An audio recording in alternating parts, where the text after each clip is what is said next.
ஓம் சிவாய நம. வணக்கம்.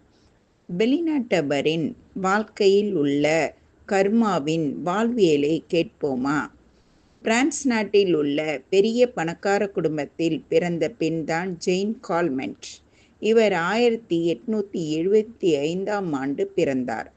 பிப்ரவரி மாதம் 21ஆம் தேதி பிறந்தார். இவர் செல்வ செழிப்பாக வாழ்ந்து வந்தாராம்.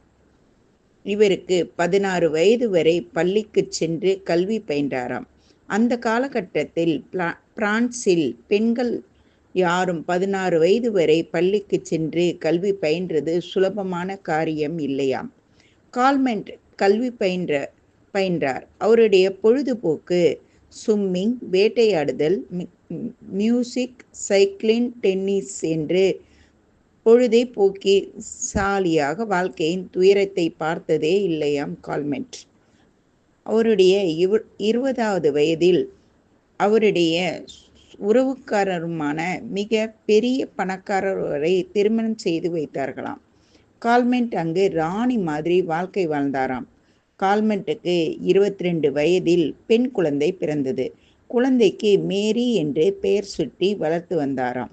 மேரிக்கும் திருமணம் செய்து வைத்து மேரி ஒரு ஆண் குழந்தையும் பிறந்ததாம்.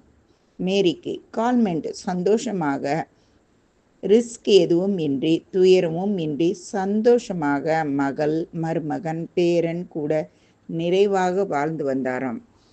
மீதி கதையை நாளைக்கு சொல்றேங்க. வணக்கம். ஓம் நம சிவாய.